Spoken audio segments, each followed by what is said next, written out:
Ayan po, good morning, good afternoon, and good evening po sa ating lahat. Welcome sa Psalms Prayer Warriors, ang ating praying soldiers and loving messenger souls. Lahat po ng kasama natin dito sa Zoom at sa mga nanonood po sa Facebook Live, welcome na welcome po kayo. Maraming salamat po sa paglaan ng oras para makiisa sa ating praying gathering today. Ang ating pong team ay the 12 Apostle called by Christ, sent with purpose. At ang topic po natin ngayong araw na to ay si Matias. Isang paalala na kahit tahimik ang calling, kapag ang Diyos ang tumawag, malinaw po ang kanyang purpose. Sabi po sa Acts 1 verse 24, Lord, you know everyone's heart. Show us with the feast you have chosen. Yan. So, para sa ating po mga participants, ngayong araw na to, ang ating pong opening prayer, pagkakalob po ni Sister Rose Ronowell. Ang ating pong musical offering will be given by Sister Ampie Garcia. At ang ating pong speaker ngayong tanghali na to, walang iba po si Ma'am Michelle Wakay. Ang ating pong appeal song ay pagkakaloob ni Sister Susan Destacamento. Ang ating pong closing prayer, pagkakaloob po na ating pong speaker at mamaya po mga kapatid, ay meron po tayong chance na magtanong about sa message na pakinggan po natin. At pwede din po tayong magbigay ng ating po mga reflection. Ay yun po ay papacilitate ni Ma'am Shi Nene. At ang ating pong intercessory prayer, pagkakalo po ni Sister Geraldine To. So bago ko po ibigay sa ating po mga participants, patiin ko muna po yung mga nandito po sa loob ng ating pong Zoom. Unang-una po, nandiyan po si Ate Nisita, Katoliko. Andyan din po si Ma'am Michelle Wakay, si Ate Raquel Humitilco, si Brother John Enriquez, and of course, ang ating pong si Ma'am Shinene. Andiyan din po si Sister Susan de Sacramento, si Sister Ampie Garcia, si Sister Jenny Valdez, si Ate Rose, si Sister Janice, si Sister Annalyn Surigao Pines, and of course, si Sister Guim Odo, at of course, si Ate Minda Arienda. Ayan po. Bigay na po natin ang ating pong opening prayer. Sister Rose Ronowell. Leonor po. Baliktad lang po yan. Morning. Okay po. Sorry po. Let's pray Okay po. na po. Okay, good morning po sa lahat. Tayo po ay manalangin. Amang banal na nasa kaitasan ng mga langit. Kayo ang Diyos na sinasamba at pinupuri sa lahat ng oras. Panginoon, sa oras na ito kami, Ama, lumalapit sa inyo, nagpapakumbaba ng aming mga sarili. Humihiling kami, Panginoon, ng kapatawaran sa lahat ng aming mga pagkukulang at pagkasala. Dahil kami, Panginoon, ay hindi karapat-dapat sa inyo sa oras na ito, kaya kami, Ama, naghihiling na inyo kami, Panginoon. Patawarin at inyo kami palakasin, Ama, sa lahat ng aming mga kahinaan, sa aming mga pagkakamali, inyo kami, Panginoon. Patawarin. At nagpapasalamat kami sa umagang ito, Panginoon, na narito ulit kami, inyo kami ginather sa platform na ito. Inipon niyo po kami para kami, Panginoon, magkaroon ng oras para kami ay makapagpasalamat, magpupuri sa inyong pangalan. Salamat po sa pagkakataong itong binigay niyo sa amin. Salamat sa biyaya at pagpapala. Salamat po sa pag-ingat sa bawat isa sa amin. Sa aming mga pamilya, sa buong kapatiran na narito sa Psalms Prayer Warrior, sa pagbigay niyo po ng oras sa amin. At Panginoon, kami po ay lumalapit, nagtatagubili ng aming mga sarili sa inyo. Nawa ang banal na Espiritu Ama, ang aming matanggap, maranasan namin ang inyong presensya na sa gitna namin. Habang kami, Panginoon, ay mag-aaral ng inyong mga salita, lalo na ng mga lesson ng inyong mga disciples, mapag-aralan namin ang kanilang mga buhay na sa pamamagitan ng isang kapatid na inyong gagamitin para sa paghimay-himay ng mga salita na mula sa inyo dala ni Sister Michelle Wakay nawain niyo po siya, Ama, puspusin ng inyong banal na espiritu, para sa gano'n po, Ama, ang kanyang mga ishi-share na message sa amin ay maging kapulutan ng leksyon, mag-inspired sa bawat isa sa amin, na kung saan, Ama, magbibigay ng kalakasan sa aming espirituwal na buhay, magpalakas sa aming pananampalataya. Gano'n din po, Ama, maging gamit namin sa aming buhay, bilang mga inyong bayan dito sa mundo. At inyo kami, Panginoon, tulungan, palakasin sa aming mga kahinaan. Nawa ang platform na ito ang nagbuklod-buklod sa amin ng mga kapatiran para ang isa't maging close ang bawat isa at maging daluyan ng pagpapala sa bawat isa sa amin, sa aming family, na magamit namin ito, Panginoon, ang mga kalakasan na nakukuha namin dito, mai-share din namin, Ama, sa aming mga kaibigan, family na wala pa, Ama, sa pananampalataya. At hiling namin ang pagbuhos ng inyong banal na espiritu sa bawat isa, para ang kapayapaan ang siyang aming maranasan sa oras na ito. Panginoon, salamat po sa pagdinig niyo sa aming dalangin at sa pagpatawad sa aming mga kasalanan. Ito pong aming tanging hiling sa banal na pangalan ng aming Panginoong Hesus. Amen. Amen. Thank you po, Ate Rose. Ibigay na po natin ang ating pong special song, Sister Ampi.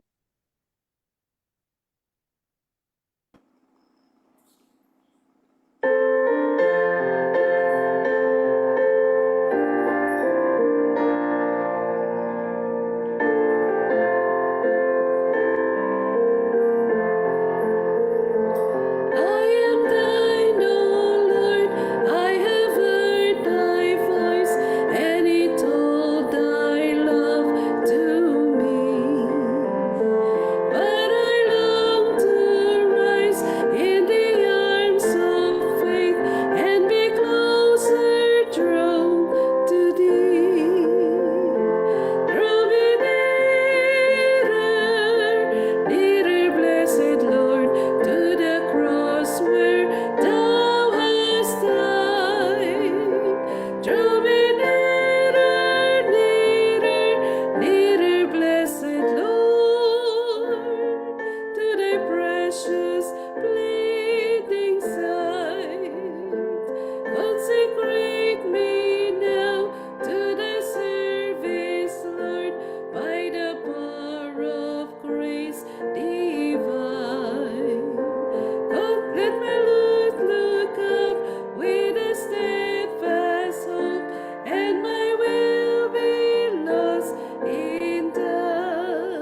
Amen. Thank you so much, Sister Ampi. Ayan po, bago ko po bigay sa ating pong speaker ngayong tanghali na to, ngayong gabi na to, batiin ko muna po yung mga humabol. Nandiyan po si Sister May Flor de los Santos. Andyan din po si Sister Lelaine Espinas. And of course, ano po si Pastor, yan, si Pastor Wakay. At si Brother Jesse Obrero. Ngayon pong tanghali na to, ihanda na po natin ang ating mga puso para sa salita ng Diyos. Ang topic po natin ngayong araw na to, ngayong tanghali na to ay si Matias. Para po mas lalo nating maunawaan, i-welcome na po natin ang ating po speaker ngayong tanghali na to, si Ma'am Michelle Wakay.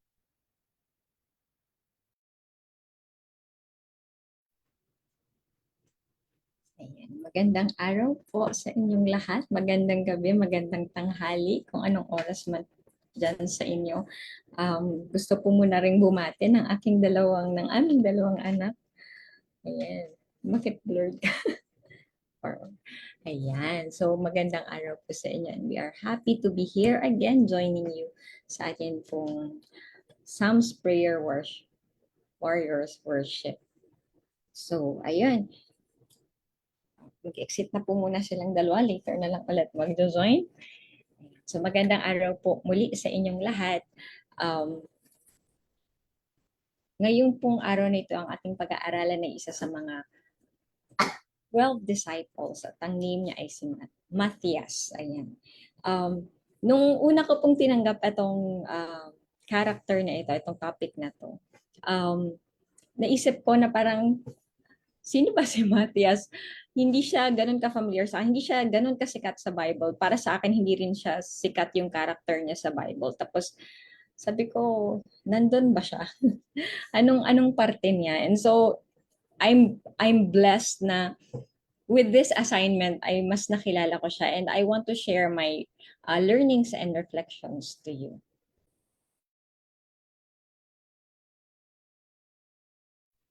So, gusto ko pong simulan dun sa story ni Matthias kasi I realized na although very beautiful yung story, it did not make it even sa Bible stories ng mga bata. So sobrang dami dun sa may Bible story po kami dito para sa mga bata. Blurred pala. Chinek ko kung nandun ba si Matthias. Hindi rin siya nabanggit. So I would like to tell the story ngayong this time po sa atin dito. So ito po ay matatagpuan sa Acts 1 chapter 1 verses 21 to 26. So nag-start po yung story nung si Matthias ay si Jesus, ayan. Si Jesus ay nandun sila sa dito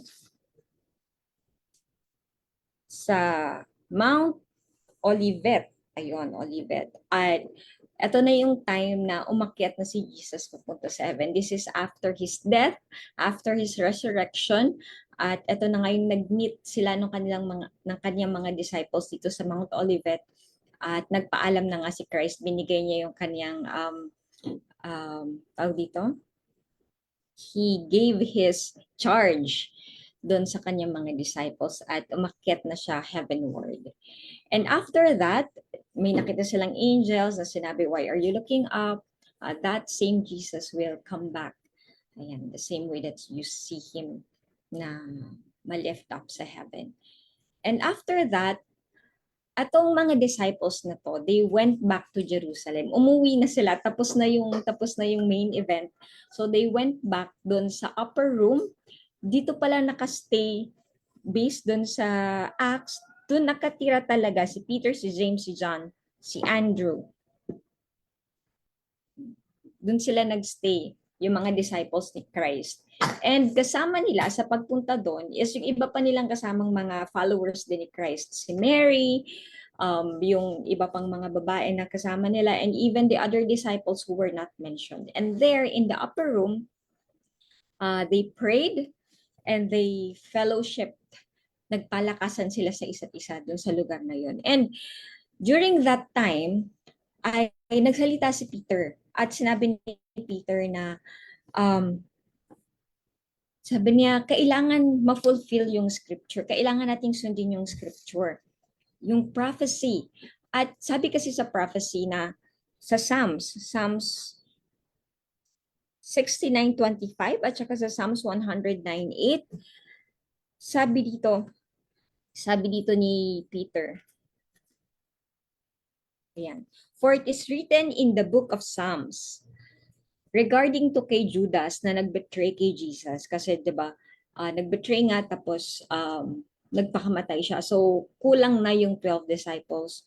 So sabi dito ni Peter, it is written in the book of Psalms, let his dwelling place be desolate, and let no one live in it, and let another take his office. So ito yung ngayon yung brinot up ni Peter doon sa mga tao, doon sa mga disciples, sa mga followers ni Christ, na Judas needs to be replaced kasi yun yung sinasabi sa scripture. And so, nagkaroon ng dalawang criteria or dalawang qualification. May isang qualification. May isang qualification para masabi nila na ito yung i-replace natin kay Judas. At yung naging qualification nila is, mababasa natin sa verse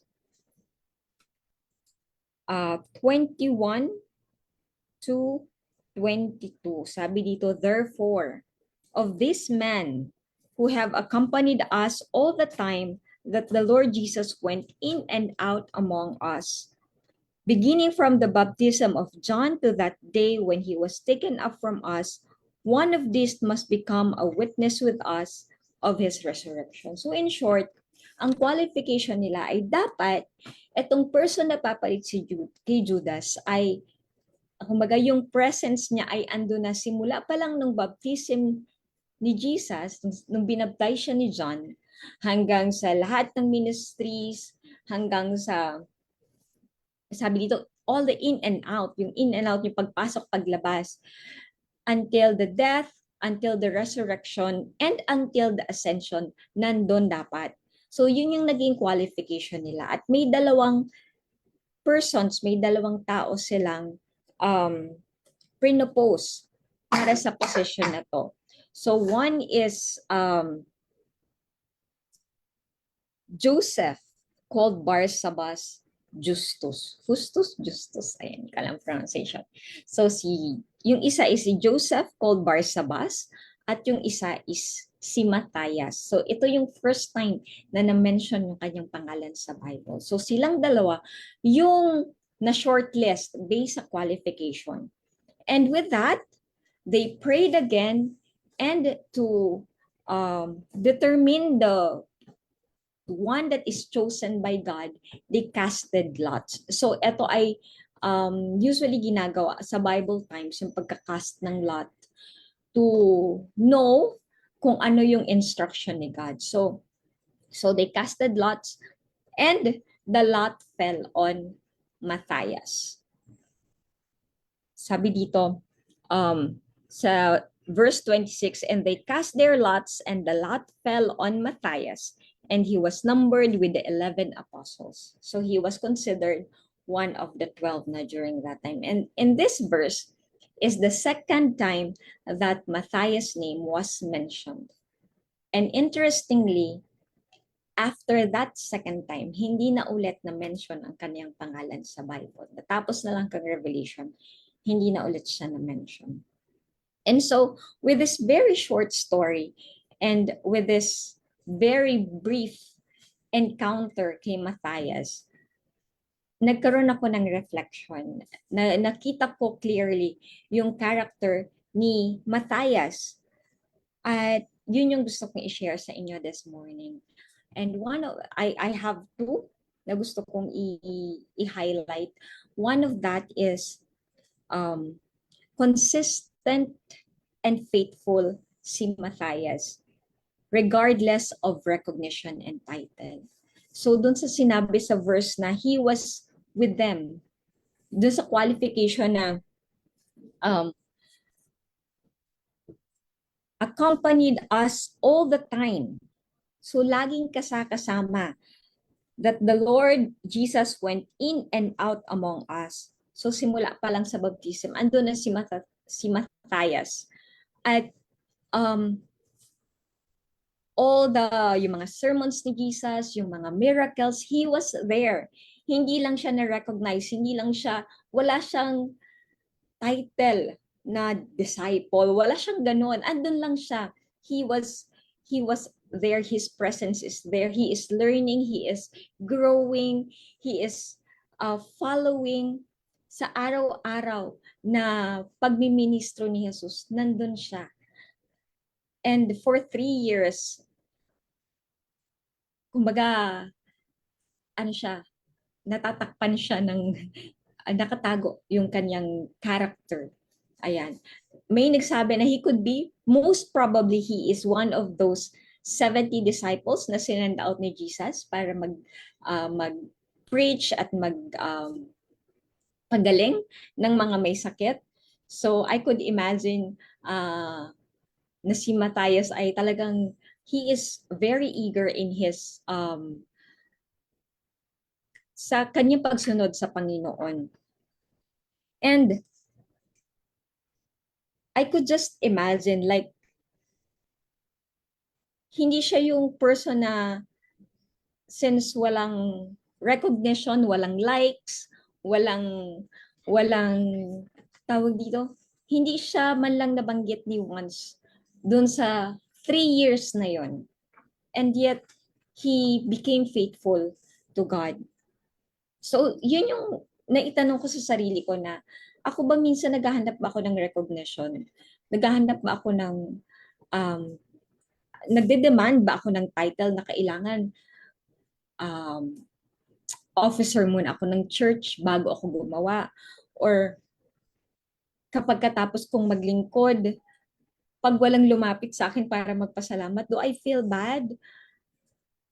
May mga ganun ba akong experiences, or am I content knowing na I am in the service of God? So yun yung isa sa mga reflections and questions na nagkaroon ako when I studied the life of this short story of Matthias.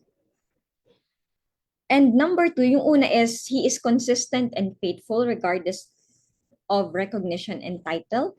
And number 2 is, he is ready to fill in the gap when called.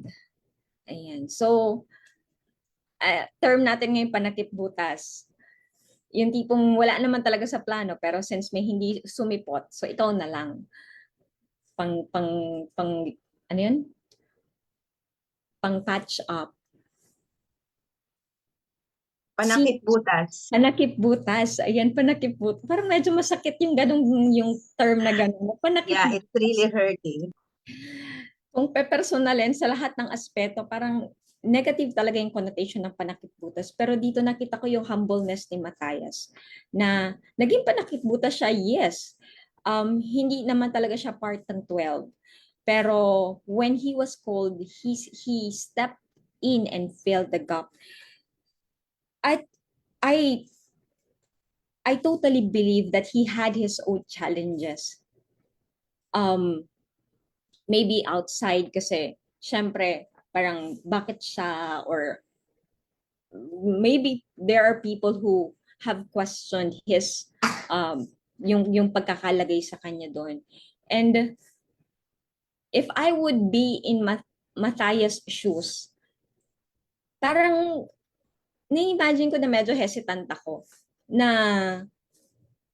mapabelong dun sa 12. Kasi definitely yung 11 na mga kasama ko, talagang literally tinawag sila ni Jesus eh. Talagang face to face, talagang may calling sila.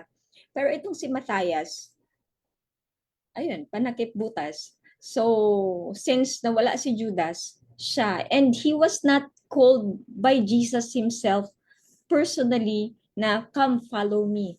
Walang ganun sa kanya. Wala siyang masasabi na belong ako dito sa 12 kasi I'm also called that way. Hindi siya ganun. Hindi ganun yung naging experience niya. And so kung ako yung nasa posisyon ni Matthias, I would feel a little insecure maybe, na hindi ko talaga sila ka-level. So parang nakaka-awkward kumbaga parang, alam mo yun, yung mag-join ka sa isang group na alam ko naman sa sarili ko na hindi naman talaga ako belong. And yet, with the result of Matthias ministry, nakita ko na hindi ganun yung naging attitude ni Matthias, but he embraced the calling, the role that he was put into, and yun is to fill in yung place ni Judas. Kasi later in life, I mean sa mga writing, sa history, walang definite na yun, sobrang tahimik talaga ni Matthias. Even sa mga history books, wala siyang masyadong mention, ni walang definite na death kung paano talaga siya namatay. May mga theories, may mga stories, pero unlike sa ibang mga disciples na alam talaga kung ano yung naging ikinamatay, si Matthias, he was very silent kung saan siya nagpunta, kung ano yung ginawa niya. Wala na ulit record. And yet, may mga testimonies from different people na I learned it, I received it from Matthias. So, kumbaga, Matthias did his part. And there are people who were blessed because of his ministry. And although hindi siya recorded yung kanyang ginawa, the effect was there. The effect was seen, and it was, kumbaga, yun yung na-record yung effect, hindi yung kung ano talaga yung ginawa niya. And so, this life, this story, this person, ayan, it inspired me, kumbaga, I reflect on his life as, kumbaga, kung si Matthias nga, he was able to embrace yung very demanding and yet ma-issue na role, kasi nga ano lang siya, parang nakikbutas, and yet he was able to do, still he became faithful in that part of his life. Kumbaga, before, nung wala siyang title, wala siyang recognition, he was faithful, and even when he was put there, he was still faithful. At I could see his meekness, his humbleness, dahil hindi siya yung, alam mo, hindi siya yung sumikat, hindi siya nagpasikat na disciple, kundi he just did his part faithfully. Mas nilift niya si Christ compared sa kanyang sarili. And so, I would like to read to you yung Galatians 6:9. Kasi ito yung verse that I think would definitely describe Matthias. It says in Galatians 6:9, let us not grow weary while doing good, for in due season we shall reap if we do not lose heart. Let us not grow weary while doing good, for in due season we shall reap if we do not lose heart. And I do believe na itong si Matthias, hindi niya kinonsider yung kanyang promotion into pagiging disciple as reaping.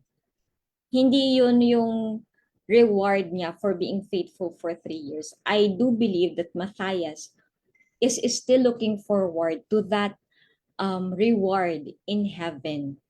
For him, the reward is not the title, but it is Christ himself. That is his reward. And so, sa ating lahat dito, isa lang yung, well, I would like to inspire everyone to be like Matthias, na consistent and faithful, regardless of recognition and title, at ready to fill in the gap whenever needed, wherever called by God. Because no matter what happened, kahit na parang, ano ba yan, nakakapagod namang maglingkod, nakaka-drain naman, or parang ako na lang yata ang gumagawa dito, wala namang tumutulong sa akin, or importante pa ba tong role ko? May naiiambag pa ba ito? Yung ganong mga questions, I would like to assure you that God sees. Nakikita ng Panginoon ang bawat ginagawa natin. The way that God saw Matthias, God saw his faithfulness, God saw his consistency, God still sees us. Yung God ni Matthias na naka-recognize sa kanya when there was casting of lots is still the same God who is looking down at us right now and seeing our faithfulness and our perseverance. So let us not grow weary in doing good, for in due season we shall reap if we do not lose heart. And that is soon, mga kapatid. That is very much soon because Jesus is coming soon. So yun lang mga gusto kong i-share sa inyo this time. So thank you very much again. Yun lang. Amen. Ayan po, thank you so much. Amen. Thank you, Ma'am Michelle. Thank you so much po, Ma'am Michelle, sa super inspiring na sharing tungkol kay Matthias. In Tagalog, si Matias. And napakaganda pong reminder po sa ating lahat na kahit tahimik ang calling, kapag tinawag tayo ng Diyos, sure na may purpose siya sa ating. Ayan. At bago ko po ibigay sa ating mga appeal song, batiin ko muna po yung mga humabol dito. Nandyan po si Ma'am Sheila Bertudaso. Andyan po si Ate Rose. Andyan si Ate Dan. Andyan si Sister M. Kalika. And of course, si Ate Neng. Nakita ko rin si... Wait lang po. Baka malimutan ko. Ayan. Anyway, nabanggit ko na po lahat. Ibigay na po natin kay Sister Susan Destacamento para sa ating pong appeal song.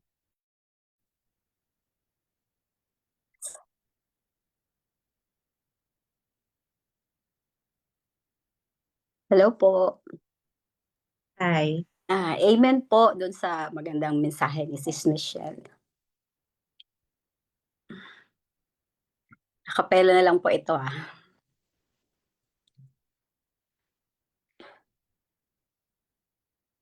Come unto me, the Savior said, learn of me, listen to my word.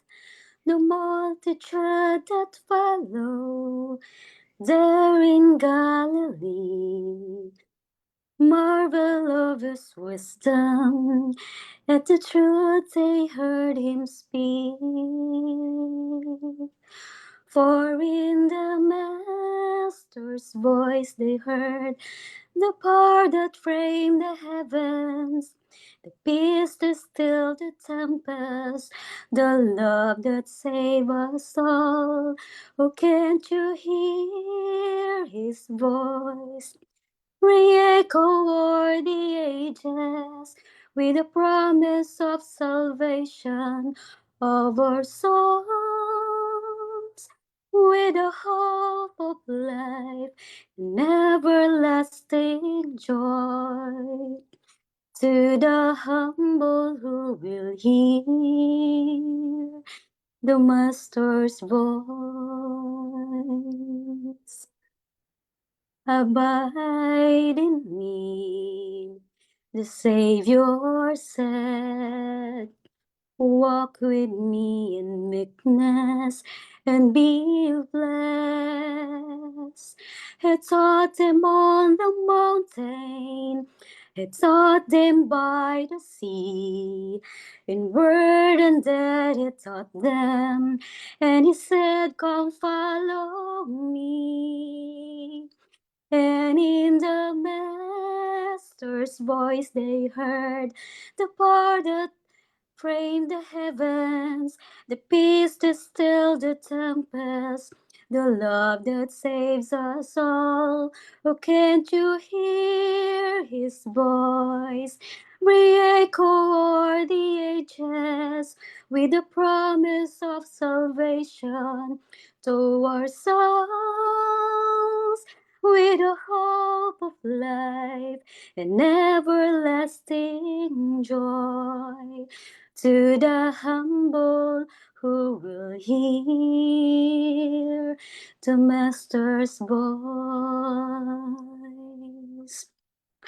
And in the Master's voice they heard the power that frames the heaven, peace that still the tempest, the love that save us all.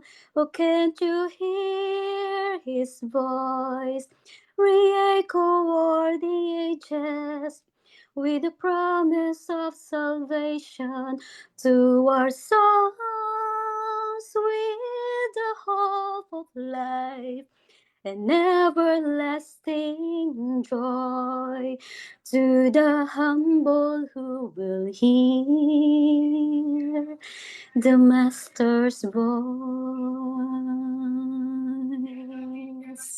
Thank you. Amen. Thank you so much, Sister Sultan, sa magandang awit. At ma'am, para sa iyo pong closing prayer. Tayo po'y manalangin. Ama naming Diyos na sumasalangit ka po, maraming salamat po sa pagtawag ninyo sa bawat isa sa amin upang maglingkod sa inyo. Kagaya ng pagtawag niyo kay Matthias. Panginoon, amin pong hinihiling na kami rin po ay punuin ninyo ng banal na Espiritu. Tulungan niyo po kami na maging faithful, maging consistent, bagaman lalo na sa mga panahon na hindi namin nararamdaman na may nakaka-appreciate, na may nakakakita, na may kilala sa aming mga ginagawa. Ngunit kami ay magiging faithful at consistent dahil alam namin na kayo ang tumawag sa amin at nakikita niyo kami. Tulungan kami na maging lingkod ninyo sa kung saan man nyo kami tinawag at inilagay. At Panginoon, gaya ni Matthias na naging regalo ninyo sa inyong iglesia, sa kaniyang henerasyon. Panginoon, nawa kami rin naman ay maging pagpapala at maging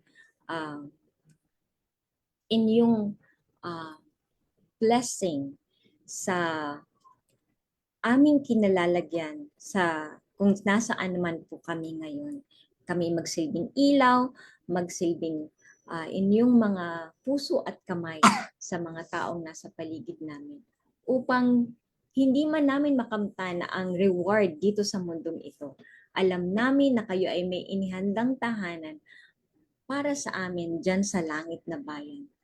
Kaya Panginoon, amin pong inaasahan ang patuloy ninyong paggabay, ang patuloy ninyong pagkalinga, at patuloy ninyong pagpo-provide sa bawat isa sa amin. Dahil ito lamang po ang hiling at dalangin sa pangalan ni Jesus. Amen. Amen. Amen. Again, thank you so much, Ma'am Michelle, sa Amen. ngayong tanghali na to. At sige, Jen, go ahead. Okay po, thank you so much din po sa naka-join sa ating pong Facebook Live.